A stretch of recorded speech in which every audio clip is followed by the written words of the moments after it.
یہ جو ہے آیت، those who control and suppress anger wisely and Allah love the doers of. اچھا، جو لوگ غصہ اندر ہی اندر رکھیں گے، اپنے آپ کو ہی کوڑتے رہیں گے. ہم دیکھیں نا کچھ لوگ کوڑتے رہتے ہیں، پی جاتے ہیں، دبا جاتے ہیں، مگر اندر ہی اندر جو ہے وہ کیا ہوتا ہے، اپنا ہی آپ کو خراب کرتے ہیں، وہ چڑچڑاپن کا شکار ہو جاتا ہے. ان کی شخصیت میں آپ ان سے بات کریں گے کبھی تو وہ آپ کو آگے سے اس طرح سے بات کریں گے جیسے حالانکہ آپ نے ایک نارمل بات کی ہے، مگر آپ لگیں گے یار اس نے مجھے ایسے جواب دیے. وہ اندر ہی اندر کہیں اپنے چیزوں کو کٹھے کیے بیٹھے، وہ اندر ہی اندر ان جذبات کو کٹھے کر کے بیٹھ گیا، چڑچڑاپن آ گیا طبیعت کے اندر.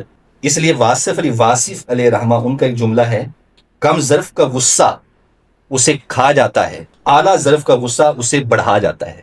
جو کم ظرف ہوتا ہے اس کا غصہ اسے کھا جاتا ہے، اور اعلیٰ ظرف کا غصہ اسے بڑھا جاتا ہے. اگر اس میں ہم ترمیم کریں تو میں یوں کہوں گا کہ جو غصہ ضبط کرتا ہے وہی اعلیٰ ظرف ہے. جو غصہ ضبط کرتا ہے یعنی غصے کو چینلائز کر لیتا ہے، ریگولیٹ کر لیتا ہے، اس کو چینلائز کر لیتا ہے پراپر، تو وہی اعلیٰ ظرف ہے. اور جو غصے میں اخلاقیات کو پامال کر دیتا ہے وہ کم ظرف ہے. تو لہٰذا وہ فرماتے ہیں کم ظرف کا غصہ اسے کھا جاتا ہے اور اعلیٰ ظرف کا غصہ اسے بڑھا جاتا ہے. اچھا، غصہ بری چیز ہے؟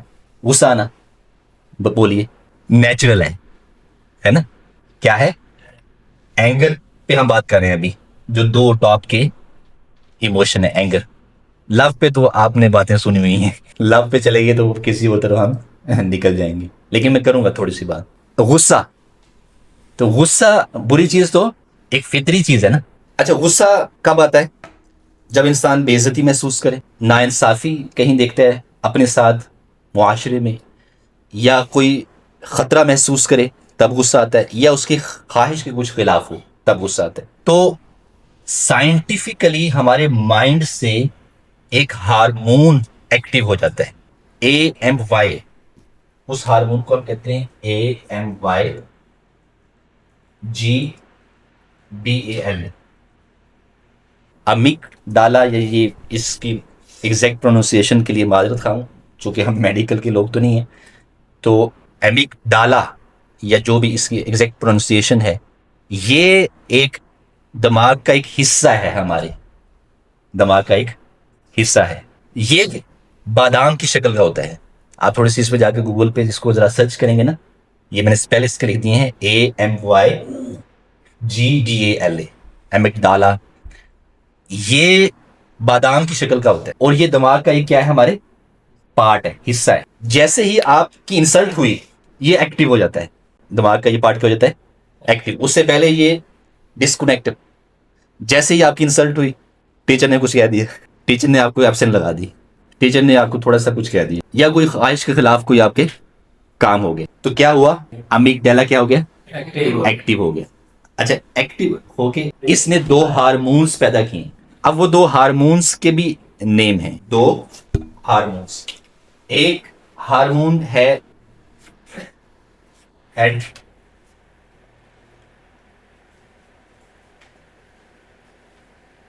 ایڈرینالائن، ایک ہارمون ہے ایڈرینالائن، اور دوسرا ایک اور ہارمون ہے کورٹیسول. ایک ایڈرینالائن اور دوسرا کورٹیسول. یہ دو ہارمون پیدا کرتا ہے کون، ایمگڈلا. یہ دو ہارمون پیدا کرتا ہے. یہ ہارمون کیا کرتے ہیں، یہ ہارمون سٹریس پیدا کر دیتے ہیں. اس کو کہتے ہیں سٹریس ہارمونز. یعنی میں آپ کو تھوڑا سا سائیکولوجیکلی اور سائنٹیفکلی وہ جو غصہ ہم کہتے ہیں بھی غصہ آ رہا ہے، مگر اس کو تھوڑا سا ٹریس کریں کہ وہ مائنڈ کے اندر ایک پارٹ ہے ہمارے ایمگڈلا، وہ ایکٹیو ہو جاتا ہے. ایکٹیو ہونے کے بعد وہ کیا کرتا ہے، دو ہارمونز کو پیدا کرتا ہے، ایڈرینالائن اور کورٹیسول. یہ دو ہارمونز جو ہے وہ کیا پیدا کرتے ہیں، سٹریس پیدا کرتے ہیں. ان کو ہم کہتے ہی سٹریس ہارمونز. اچھا، نتیجہ کیا ہوتا ہے، بڑی دلچسپ بات. نتیجہ یہ ہوتا ہے دل کی دھڑکن تیز ہو جاتی ہے، ہارٹ بیٹ نارمل سے ایب نارمل ہو جاتی ہے. خون کا دباؤ بڑھ جاتا ہے. خون پہلے اپنی ایک رفتار سے نارمل رفتار سے جا رہا تھا، بڑھ گیا. مسل ٹائٹ ہو جاتے ہیں. آپ کی گاڑی جا رہی ہے، پیچھے سے ایک بندہ آیا ہے، اس نے آپ کی گاڑی میں ٹھوک دی اور باہر نکل کے کہہ رہا ہے تجھے نظر نہیں آ رہا, باہر نکل کے آپ کو کیا کہہ رہا ہے, تجھے نظر نہیں آ رہا, مسل فوری ٹائٹ ہو جائیں گے. وہ جو تھا ہمیں ڈالا, اس نے جو ہے وہ ایکٹیو ہوا, اس نے 2 اشارے دی, اس نے کہا فائٹ یا فلائٹ, فائٹ یا فلائٹ. اس نے یہ نتیجہ پیدا کیا, دل کی دھڑکن تیز ہے یا خون کا دباؤ ہے یا مسل ہمارے کیا ہو جائیں گے, ٹائٹ ہو جائیں گے, چہرہ کیا ہو جائے گا, ریڈ ہو جائے گا, سرخ ہو جائے گا, جسم جو ہے نا وہ لڑنے کے لیے بالکل ایکٹیو ہو جائے گا, بالکل ایکٹیو ہو جائے گا جسم ہمارا لڑنے کے لیے. تو کیا ہوگا, فائٹ یا فلائٹ. نتیجہ کیا ہوگا, فائٹ یا. یہ غصہ, یہ کام کون کر رہا ہے بھائی, امیگڈیلا جو پارٹ ہے, اور اس نے آگے جو 2 ہارمون ہیں, وہ ہارمونز سٹریس ہارمونز جن کو ہم نام دے رہے ہیں, وہ ہارمونز نے یہ کام کیا. اب یہ جو پیدا ہوئی سچویشن, اس پہ ہمارا کوئی کنٹرول نہیں ہے بھائی. اس لیے کہا جا رہا ہے غصے کا آنا ایک فطری عمل ہے, وہ ایک سائنٹیفک پروسیس ہے جو ہو گیا. اب یہاں سے امتحان شروع ہو گیا بندے کا, یہاں سے کم ظرف اعلیٰ ظرف آپ کے سامنے نکھر کے آ جائیں گے. یہاں سے امتحان ہے پرسنالٹی کا, ایموشنز مینجمنٹ. یہی ہے نا اصل, کیا ہے ایموشنز, ایموشن آ گیا نا بھئی. وہ جو امیگڈیلا ہے وہ ہوا ایکٹیو, اس نے کیا کہا, 2 ہارمونز کو کہا کہ بھئی کیا کر رہے ہو, اٹھو, سو رہے ہو, اٹھو, فائٹ کا ٹائم, مسل ٹائٹ ہوئے, سرخ ہوا چہرہ. اب یہاں سے اصل کام آگے ہمارا شروع ہو گیا. جیسے آپ کو میں نے مثال دی, اور بے شمار مثالیں ہیں. کوئی آپ کو کلاس میں کسی نے کچھ کہہ دیا, میسج کیا آپ کو آپ نے اس کا جواب بڑے طریقے سے دینا تھا مگر آپ نے اپنے طریقے سے دے دیے. یا آپ نے کسی کو میسج کیا اور اس نے سین کر کے رپلائی نہیں کیا, غصہ آ رہا ہے, چڑچڑاپن آ رہا ہے, طبیعت میں کیا آ رہا ہے. اب یہاں سے اصل مینجمنٹ شروع ہو جاتی ہے بھائی, اصل مینجمنٹ یہاں سے شروع ہو جاتی ہے کہ اب آپ کا امتحان. اب یہاں پر جو قرآن کی آیت ہے اس پہ دوبارہ آ جائیں. قرآن کیا کہہ رہا ہے کہ نہ ہی پینا ہے نہ ہی دبانا ہے, جس اس کو ریگولیٹ کرنا ہے, اس کو ضبط میں لے کر آنا ہے, اس کو کیا کرنا ہے, مینج کرنا ہے. آپ ذرا اس پکچر پہ غور کیجئے گا, آپ کے جو سامنے ہے, آپ نظر آ رہی ہے آپ کو. اس کے اس طرف تو میں لیفٹ پہ اگر دیکھیں تو ایموشنل سپریشن ہے, ایک طرف ایموشنل ایکسپلوژن ہے, ایکسپلوژن دھماکہ, ٹھیک ہے, اور سپریشن مین دبانا. ایک یہ تھا کہ جی آپ وہ رسپانس آگے سے دبا دیتے, بالکل پی جاتے یا بالکل سپریس کر لیتے, تو اس سے آپ کا اپنا لاس. انٹرلائزنگ ڈیمیج جس کو ہم کہتے ہیں, Islam does not teach us کہ آپ اندر ہی اندر اپنے آپ کو اسپائل کریں, وہ بھی نہیں کرنا. تو نہ آپ اس کو سپریس کریں گے اور نہ ہی اس کو, اس طرف ہے ایموشنل ایکسپلوژن, نہ ہی اس کو باہر نکالیں گے. فوری ریئیکٹ نہیں کریں گے, فوری ریئیکٹ نہیں کریں گے, ریئیکٹ, فوری ریئیکٹ کرنا یہ نہیں کریں گے. تو اگر آپ نے بالفرض کر دیا تو اس کو کہتے ہیں ایموشنل ایکسپلوژن, کہ آپ نے وہ ایموشن دھماکہ کر دیا. اب اسلام کیا کہہ رہا ہے, اسلام ان دونوں کو کہہ رہا ہے کہ جناب ایموشنل ریگولیشن, جس کو اسلام نے کہا ہے کاظمہ والکاظمین عن الغیظ, کہ آپ کیا کرو, اس کو مینج کرو, غصے کو مینج کرو. ناکام ہو گیا کوئی بندہ, فیل ہو گیا, ناکام ہو گیا, فیل ہو گیا, سبجیکٹ میں فیل ہو گیا, کسی سبجیکٹ میں نمبر تھوڑے آ گئے, اب وہ کیا ہے, غصہ. اب وہ جو غصہ ہے اس سے کیا ہوگا, یا تو وہ ایکسپلوژن کی طرف چلا جائے گا, دھماکے کی طرف چلا جائے گا, یا سپریشن کی طرف چلا جائے گا, اندر ہی اندر گھٹنا شروع ہو جائے گا. جب گھٹنا شروع ہو جائے گا اندر ہی اندر, تو کیا ہوگا, ڈپریشن, بولیے, ڈپریشن, انگزائٹی, یہی ہوگا نا بھائی, ڈپریشن ہوگا, انگزائٹی ہوگا, اور نا امیدی, مایوسی, اور یہ الٹیمیٹلی آپ جانتے ہیں کفر تک یہ چیزیں لے جاتی ہیں آپ کو. تو یہ ہے ایموشنل سپریشن, دبایا جا رہا ہے.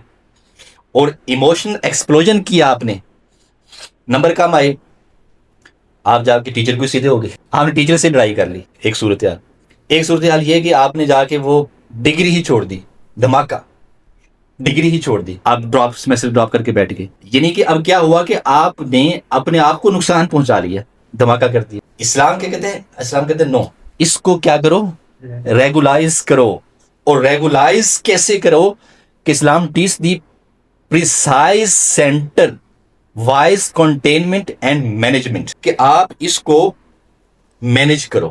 اور مینجمنٹ کی چیزیں اگر آپ دیکھیں، اسلام کی خوبصورتی دیکھیں. لفظ والکاظمین تو میں نے ایکسپلین کر دیا نا آپ کو. اب اس کو آپ نے نہ تو اس کو ایکسپریس کرنا ہے اور نہ ہی اس کو ایکسپلوژن کی طرف جانا ہے، بلکہ کیا اسلام کہتا ہے پاز بیفور ریئیکٹنگ. فوری ریئیکٹ نہ کرو، فوری ریئیکٹ نہ کرو. ہمارے یوتھ کا سب سے بڑا پرابلم فوری ریئیکٹ کرتی ہے. استاذ بھی ہے اس کے سامنے فوری ریئیکٹ کریں گے، والدین ہے فوری ریئیکٹ کریں گے، معاشرے میں کہیں پہ کوئی گاڑی لگی، کوئی ٹائر لگ گیا، فوری ریئیکٹ کریں گے. اسلام کیا کہتا ہے؟ ٹیک پاز، وقفہ لیں، رکیں 1 منٹ 2 منٹ، میکسیمم 3 منٹ بس. بہت سے کیسز میں ود ان منٹس پاز لیں گے، وہ غصہ ختم. 1 منٹ بس، وائزلی اسٹاپ کر لو اپنے آپ کو. 1 منٹ، جسٹ 1 مومنٹ. پہلا پاز بیفور ریئیکٹنگ، ریئیکٹ کرنے سے پہلے کیا کریں؟ پاز لے لیں، ٹھہر جائیں. دوسرا ڈیپ بریتھنگ، گہرا سانس. غصے والا بندہ دیکھیں تھوڑا سا نا وہ ہانپ رہا ہوتا ہے نا غصے والا بندہ، تو وہ کہتے ہیں ڈیپ بریتھنگ، گہرا سانس لے لیں. اور تیسرا کیا ہے؟ وضو، ایبلیوشن. حضور نبی کریم صلی اللہ علیہ وسلم نے جیسے فرمایا کہ کیا کر لیں آپ؟ وضو کر لیں یا پانی پی لیں. وضو تو آپ کی وہ جو اسٹرکچر، باڈی اسٹرکچر ہے وہ کیا ہو جائے گا؟ تھوڑا سا چینج ہو جائے گا. اب یہ اسلام ریکمینڈ کر رہا ہے وضو. Fourth one exercise. اب ایکسرسائز یہ ہے کہ آپ کو غصہ 3 دن سے آ رہا ہے کسی بات پہ، کسی بندے پر، کسی معاملہ میں، آپ ایکسرسائز کریں. یہ پریکٹیکل سٹیپ ہیں جو آپ نے اٹھانے ہیں، پریکٹیکل سٹیپ. اور یہ ایموشنل مینجمنٹ ہے. اینگر اس کو مینج کر رہے ہیں آپ. کون سی ڈگری یہ سکھائے گی آپ بتائیے؟ ڈگری میں یہ نہیں سکھایا جاتا، تعلیم میں آپ کو نہیں یہ سکھایا جائے گا، مقصد میں نہیں ہے وہ چیز. یہ آپ نے خود سیکھنی ہے، یہ آپ نے خود سیکھنی ہے. کتابیں پڑھ کے سیکھیں گے آپ، لیکچر سن کے آپ سیکھیں. اگر آپ کی پریورٹی میں اپنی کامیابی، وہ 85 والا فارمولا یاد ہے نا پیچھے کہ 85% emotional management. So these are the practical ways. After following these practical ways, you will be able to manage your emotional management. آپ ان ایموشنس کو مینج کر پائیں. تو چوتھا پوائنٹ ایکسرسائز. Fifth silence. بہت بڑا جواب، سائلنس، خاموشی. آپ کے ساتھ کسی نے کچھ برا کیا ہے، کوئی نیگیٹو جملہ آپ پر بولا، کسا گیا، کلاس میں کسی نے نیگیٹو جملہ بول دیا، یار یہ تو ہے ہی ایسا، اس کا تو کام ہی ہے، یہ تو ہے ہی ایسا. اب کیا ہوا جی؟ آپ اس پر ریئیکٹ کر رہے ہیں. اب آپ ریئیکٹ کر رہے ہیں جناب، آپ نے بھی آگے سے گفتگو کرنا شروع کر دی، ریئیکٹ کر رہے ہیں. اب کیا ہوا؟ جیسے ہی ریئیکٹ کرنا شروع ہوئے، آپ کی گفتگو شروع ہوئی، خاموشی نہیں آپ نے اختیار کی. اس سے کیا ہوا؟ سچویشن مس ہینڈل ہو گئی، تعلق خراب ہو گیا، تعلق ٹوٹ گیا، تعلق بریک ہو گیا، آپ کا تعلق ٹوٹ گیا. تعلق کیا ہو گیا؟ بریک ہو گیا. اس پر سب سے بڑھ کر کیا تھا کہ آپ سائلنس اور حکمت، سائلنس سے کام لیتے، خاموشی سے. آپ اندازہ نہیں کر سکتے اتنا بڑا جواب خاموشی، کہ وہ بندہ حیران ہو جائے گا کہ میں نے اس کو یہ جملہ بولا، میں نے اس کے ساتھ یہ حرکت کی، میں نے اس کے خلاف یہ سازش کی، اور یہ خاموش ہے. وہ اندر ہی اندر پیچ و تاب میں مبتلا ہو جائے گا. اتنی بڑی یہ پریکٹیکل ایک وے آؤٹ ہے جو اسلام دے رہا ہے، خاموشی. آپ عظیم لوگوں کو اٹھا کر دیکھیں، اور آج کے دور میں بھی جو ہمارے ریلیجیس ہمارے لیڈر ہیں، آپ ان کو دیکھیں. ان کے خلاف 1000 کتابیں لکھی جا رہی ہیں، 1000 تقاریر کی جا رہی ہیں، 1000 جملے بولے جا رہے ہیں، مگر وہ کیا ہے؟ خاموش ہیں. کیوں؟ کیونکہ وہ پرپس پہ ہیں، فوکسڈ ہیں، مقصد کے اوپر ہیں، پرپس کی زندگی گزارے. سائلنس. چھٹا ہے پریئر، آپ نماز ادا کریں. 7واں ہے پازیٹیو ڈسکشن، کہ آپ کو وہ غصہ آ رہا ہے تو آپ اس کو پازیٹیو ڈسکشن شروع کر دیں، نیگیٹو نہیں. واکنگ، 8 آپ واک پہ چلے جائیں. اور 9 ہے رائٹنگ فیلنگس کنسٹرکٹیو. آپ لکھنا شروع، آپ لکھیں، اس رویے کو اٹھا کے لکھنا شروع کر دیں، اس کہ یہ کیوں ہو رہا ہے ایسا، معاشرے کیوں چل رہا ہے، آپ لکھیں. So these are the 9 steps. After following these steps, you can manage your anger. آپ اس کو اینگر کو مینج کر سکتے ہیں. ٹھیک ہے. اب جب اینگر کو آپ نے مینج کر لیا، اگر آپ نے مینج نہیں کیا تو بھائی جنگیں ہوتی ہیں نا دنیا میں، جنگیں، ان کے پیچھے جہاں اسباب ہوتے ہیں، پولیٹیکل اسباب ہوتے ہیں یا اکنامیکل فیکٹرز ہوتے ہیں، اس کے پیچھے بعض دفعہ غصہ بھی ہوتا ہے. تو نیپولین نے کروڑوں لوگوں کو مروا دیا صرف اپنے غصے کی وجہ سے. تو غصے کو مینج نہیں کیا، کروڑوں لوگوں کی جان چلی. تو آج بھی اگر آپ صرف ایگو پر آ جائیں گے نا، اپنی ذات کے اوپر، آپ جیل میں جائیں، جا کر جن لوگوں نے قتل کیے ہیں ان کے انٹرویوز کریں، ان میں سے آپ کو اکثر وہ لوگ ملیں گے جو کہیں گے کہ بس مجھے غصہ آ گیا تو میں نے اس کو مار دیا. بڑی ریزن کوئی نہیں ہوگی اتنی زیادہ. اکثر لوگ آپ کو ایسے ملیں گے, مجھے غصہ آیا میں نے اس کو فائر مار دیا. ایک مذہبی طبقے میں آ جائیں, علماء اور مفتیان کے پاس چلے جائیں دارالافتاء میں, انہیں کہ طلاق کے جو لوگ آتے ہیں ان کے انٹرویوز کریں, میاں یا بیوی, بیوی کے اس کے کریں, میاں کے کریں. طلاق کی ہوئی, یہ غصہ آ گیا, کیا آ گیا, غصہ آ گیا, طلاق, غصہ آ گیا. اس کے بعد وہی شوہر جو ہے وہ آ کے ناک رگڑ رہا ہے وہاں پر کہ سر کوئی کائنڈلی نکالیں صورتحال. اب وہاں پہ مفتی کیا کرے؟ مفتی سے آپ نے پہلے پوچھا تھا کہ جناب طلاق کیسے دینی ہے؟ آپ نے تو نہیں پوچھا. سنت طریقہ تو جو تھا اس کو تو اختیار کیا نہیں ہے کہ بھئی 3 طہر گزریں, ہر طہر میں 1 طلاق دو. وہ اس طریقے کو تم نے اختیار کیا نہیں. اب آپ آ کر یہ سوال کرتے ہیں کہ جناب حل بتائیں. تو آپ جب فائل کھول چکے ہیں اور تیر چلا چکے ہیں تو اس کے بعد پھر نقصانات تو پہلے ہے, وہ پہلے ہے, پہلے آپ نے وہ چیز کرنی. تو یہ آپ کا ایک میں نے اینگر ایموشن جو تھا اس کو بیان کیا. اب دوسرا کیا ہے؟ لو. شارٹلی اس کو میں بیان کرتا ہوں, لو کو.